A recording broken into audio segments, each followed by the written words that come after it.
The Ukraine-Russia war has been ongoing since 2014 and has had far-reaching consequences for both countries and the international community. However, despite Russia's initial gains, it is becoming increasingly clear that the country is losing ground in the conflict. From economic sanctions to military aid, Ukraine's allies have rallied behind the country, while Russia has been increasingly isolated.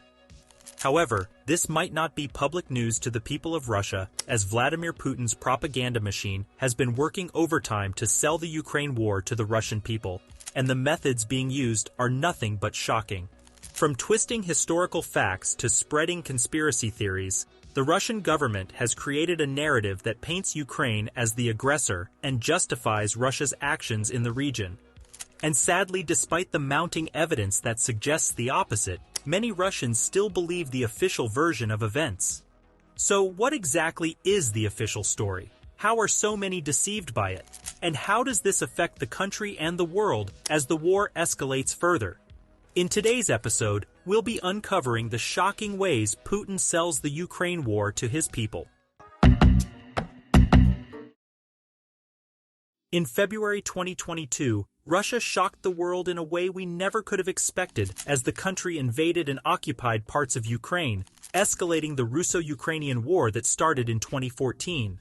The invasion resulted in tens of thousands of deaths on both sides and triggered Europe's largest refugee crisis since World War II. And tragically, by June, around 8 million Ukrainians were displaced within their country, while more than 8 million had fled the country by February 2023.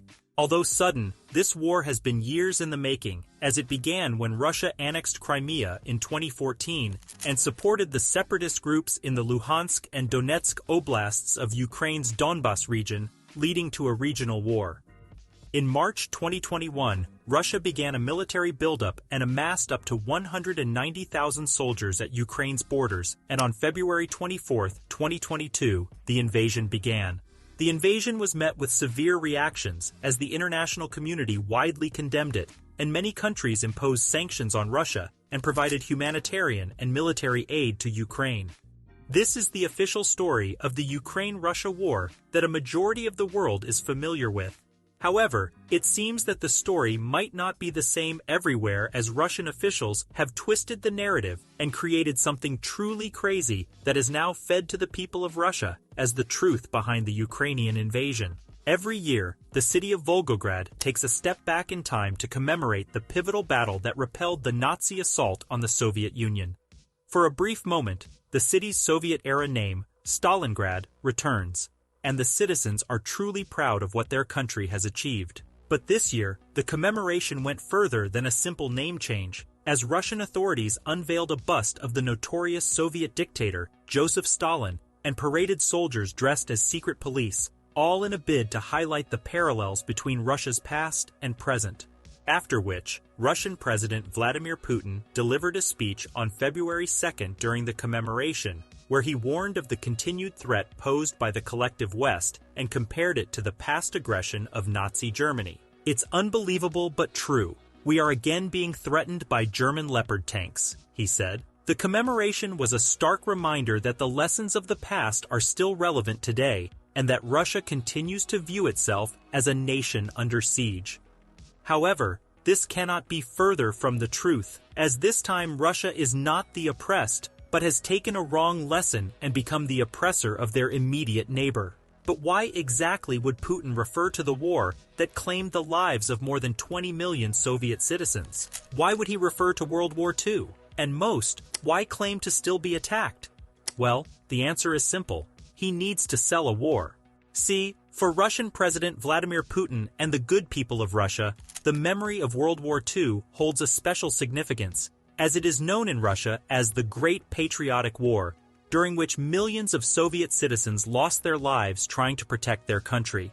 Seeing the power in this memory and its ability to unite the people, Putin has long used this history to tap into Russian trauma and cast his country as being on the right side of history. According to historian Sergei Kurilla, this master narrative has become a key tool for Putin to communicate his ideas of who is a friend and who is a foe, so much so that this narrative was once again invoked during Putin's announcement of the full-scale assault on Ukraine, which began on 24th of February, 2022. In a televised speech, Putin declared a special military operation to demilitarize and denazify Ukraine. Once again, Russia is painted as the hero and their opponents as those in need of change, cleansing, or as the embodiment of evil. According to Tamara Eidelman, a specialist in Russian propaganda, the government's official line was that they were fighting for a noble cause and combating fascists in Ukraine.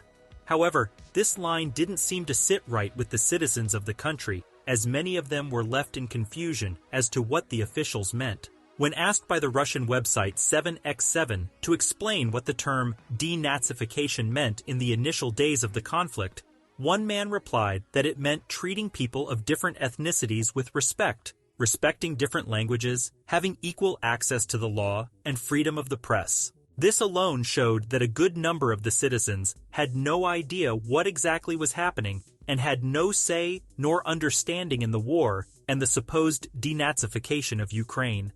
To make matters worse, just 1 week after the Russian invasion of Ukraine, the Kremlin wasted no time in tightening its grip on information. And in a move that sent chills down the spines of journalists and free speech advocates, Russia's laws were swiftly changed to punish those who were deemed to be spreading fake news or discrediting the Russian military. But it wasn't just the spread of misinformation that was being targeted. Even the use of the word war was now subject to punishment. Thankfully, however, the truth will always find a way. See, as the conflict in Ukraine dragged on, Putin's narrative began to face a serious challenge as the harsh reality on the ground contradicted his claims. Initially, images of a bombed maternity hospital or corpses on the streets were dismissed by state propaganda as fake or a provocation. However, as time passed, the Kremlin was forced to change its story, and terms like demilitarization and denazification quietly disappeared from public discourse. To justify the invasion, new claims were inserted into speeches and broadcasts, such as the accusation that the United States was developing biological weapons in Ukraine. Putin even declared in October that one of the main goals of the war was to provide Crimea, which Russia annexed in 2014, with a stable water supply. Despite these shifting justifications, Putin has remained committed to invoking history to bolster his communication strategy. While World War II continues to be his favorite topic, he has drawn comparisons to other historical events as well. For example, in June, he referenced Peter the Great's campaign to return what was Russia's, and during an October ceremony to lay claim to 4 regions in Ukraine, he brought up Catherine the Great. Although effective at first, the move has since lost its efficiency and now paints him more as a delusional madman than the stoic leader it once made him. So what exactly became the narrative after a year of fighting a detrimental and highly condemned war? Well, as the 1-year mark of the war in Ukraine approached, the narrative in Russia shifted towards more of a holy war against 50 countries united by Satanism. While most Russians passively support the war, reports of Western weapons deliveries are reinforcing the idea that Russia is battling the West under the umbrella of NATO. This in itself is bad news, as the anti-West sentiment has not been seen since the late Stalin period, and is fueled by disappointment over Russia's diminished standing after the Cold War. And now, with another speech on the way, many expect Putin to distract the people from Russia's failure to capture new settlements in Ukraine, but there may be a limit to how much enthusiasm he can inspire in his subjects by once again harping on Russia's past glories. But what do you think? Will the Russians bite into his narrative once more? Or will they finally look past their history of good and see the evil they are writing today?